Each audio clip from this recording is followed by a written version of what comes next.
So remember a couple of days ago I said to you guys, hey, we are going to be in for a surprise this week. Well, it seems like we have that surprise. We got a tweet that says, the Black Panther is here. Inspired by the Marvel Cinematic Universe, Black Panther's Marvel Studios Black Panther outfit features a king fighting for the throne and for his people. Get it in the marketplace now. Okay, so this is where things get a little bit interesting. Now, first of all, I don't know if this is that surprise scenario, right? Because equally, we are 4 days away until the 1 year anniversary for this game. The 4th, I believe, is a Saturday for this month. Well, September we're talking. So, are we getting that surprise being the roadmap? Maybe like this Thursday? I don't know, don't hold me to that. That's just me, kind of spectating, right? Now, with this skin, let's break it down. Because the skin is great, may I just add as well. But I've been reading the comments and some were quite funny actually. So, first of all, I don't want to sound like I'm whining because I'm really not. But if this is that surprise, I almost don't see how it is a surprise. Because it's almost like, hey, surprise, here's exactly what you want. Now surprise, give me your money. That's basically as far as that part goes. I mean, I get it, right? They have to charge for skins. Am I going to go ahead and purchase a skin? Look, I'm not just going to sit here and lie to you guys. I more than likely will go ahead and purchase the skin because I feel like it would just be wrong to not actually get the skin. I don't know, it's one of those weird feelings, right? But the scenario here is a lot of people saying, well, I'm kind of throwing back that it was actually a paid skin, etc, etc. Now, I've been reading a lot of comments recently, and some of you guys are saying, well, hey, Rebel, I feel like recently you're kind of, shifting over to the other side and being a bit more negative towards this game. And let me just, stop that right here. I can assure you for a fact right now, I absolutely love this game in the sense of what it could potentially be. And all I want to do right now is, I guess situations stand out like a sore thumb, and it's just about bringing that to the surface of attention, right? And that's where we're in, because this game has a lot of problems. Let's not still, completely forget about that stuff. So it just feels like this would be a wrong way to go around, rekindling fans, because I basically made a video, which I'm sure you guys have seen a couple of days ago, again saying, about the whole, I would much rather pay for a DLC than pay for skins in this game to be able to financially help the game, right? And in order for the team to still be funded, and then the game doesn't get the plug pulled. That's what that video was about, and I know there was a lot of you guys that were actually also kind of against that, saying, well, no, I would rather the free DLCs and pay for skins because I'm not obliged to pay for skins, and I completely get that, but some things just feel like it's probably not the best approach.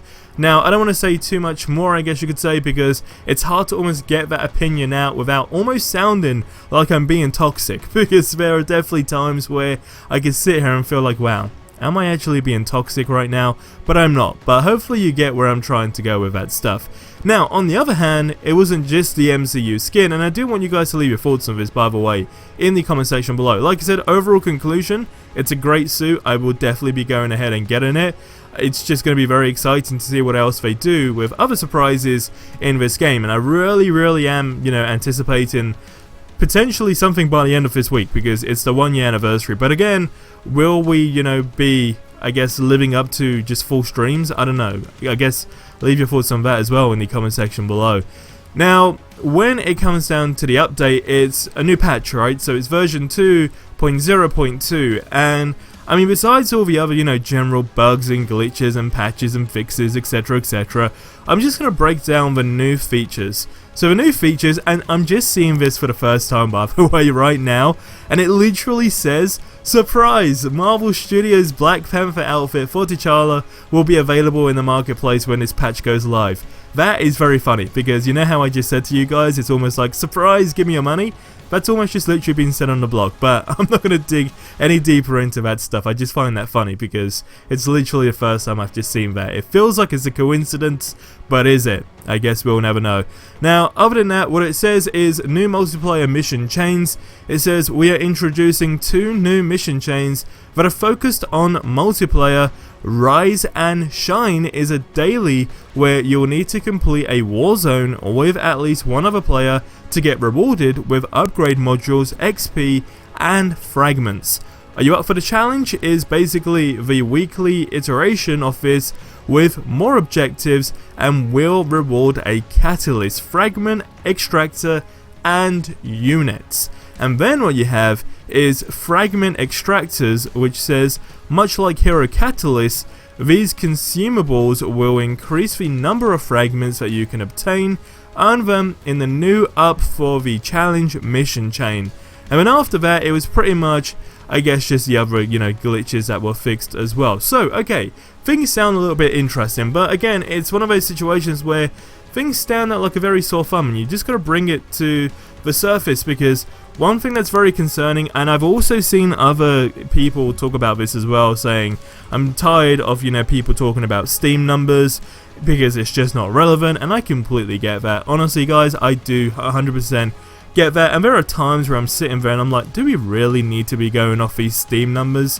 Because it's a different player base, right? I mean, I don't know if you are watching this video right now and you play on PC, but I'm sure you can probably agree, like, there are certain limits, right, in terms of, like, how you feel about the game versus somebody on console, for example, right? And it's just one of those things. It's that slight difference in, I guess, platforms. Now, the situation is, though, it's sad because you still kind of have to go on those Steam numbers to get a rough idea, because there's no way of seeing these console numbers. And according to the Steam numbers, the game's really just taking one big uppercut again, and it seems like it's going to be hard to get back up, almost. And I guess it's one of those weird situations where I feel, and this is a real thing, I feel like the game is performing exceptionally well, and I don't know why, but I just feel like it is when it comes down to, like, PlayStation 4.